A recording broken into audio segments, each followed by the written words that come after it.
Halo semuanya, balik lagi sama kita. Yap, dan hari ini kita mau ngomongin sesuatu yang, bisa jadi bakal mengubah total karir jutaan abdi negara di Indonesia loh. Betul banget. Makanya, kalau kalian suka sama pembahasan kayak gini, jangan lupa ya, klik like, share, dan yang paling penting, tinggalin komentar kalian. Kami penasaran banget sama pendapat kalian.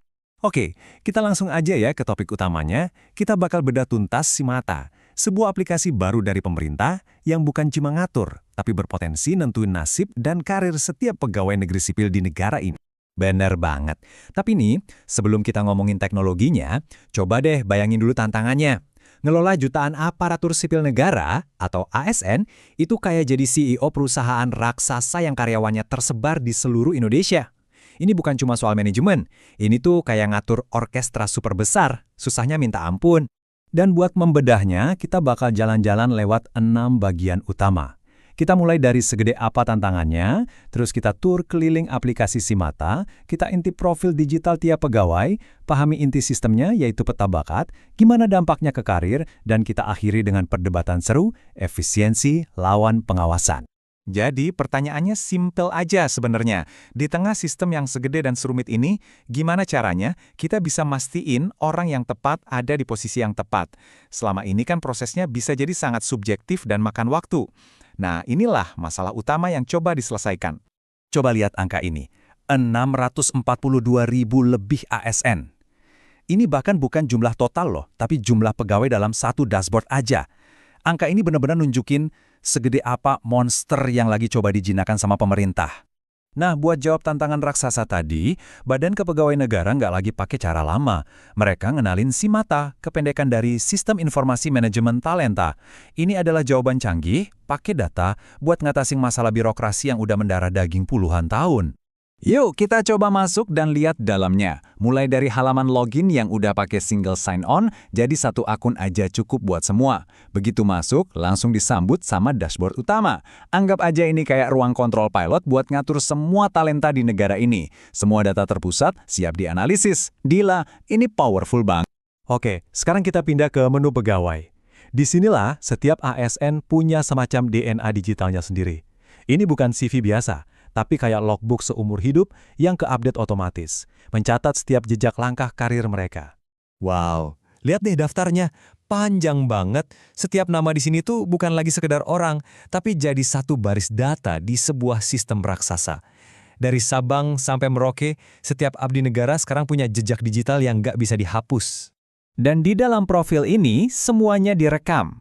Contohnya, nilai kinerja tahunan kamu, angka yang bakal jadi cerminan kontribusi kamu selama setahun penuh di mata atasan.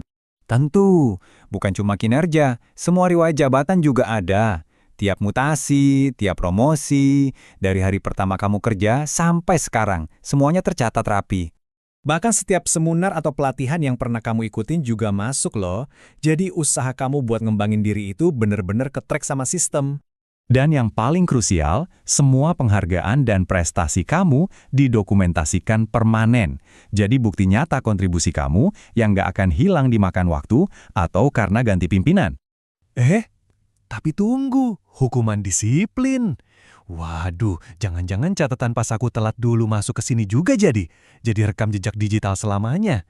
Ngeri juga ya? Iya justru itu Indri. Itu data penting buat lihat konsistensi sama integritas. Semua harus diukur dong, yang bagus sama yang jelek. Nah, kita sekarang sampai di fitur yang paling utama dan mungkin paling kontroversial dari aplikasi ini. Peta bakat, atau yang biasa disebut 9 box grid. Lihat deh cara kerjanya sebenarnya simple.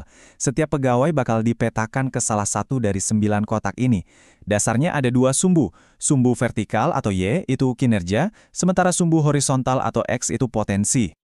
Tunggu. Jadi kita dinilai, terus ditempelin label gitu. Ada yang jadi star employee, oke lah. Tapi ada juga yang dicap inconsistent player atau bahkan talent race. Sebentar, ini adil nggak sih? Manusia kan rumit banget, penuh nuansa. Masa kita bisa disederhanain dan dimasukin ke kotak-kotak begini? Siapa yang bisa jamin penilaiannya objektif? Oke, pertanyaan berikutnya, terus kenapa? Setelah aku ditaruh di salah satu dari 9 kotak itu, ngaruhnya apa ke karir aku? Nah, ini dia jawabannya. Data dari peta bakat ini bukan cuma pajangan.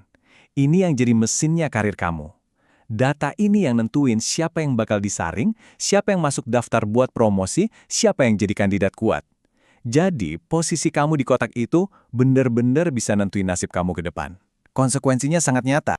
Oke, setelah kita lihat semuanya, jelas banget ada dua sisi mata uang dari sistem ini. Betul, di satu sisi ada argumen soal efisiensi, tapi di sisi lain ada kekhawatiran soal pengawasan. Yuk kita rangkum perdebatannya.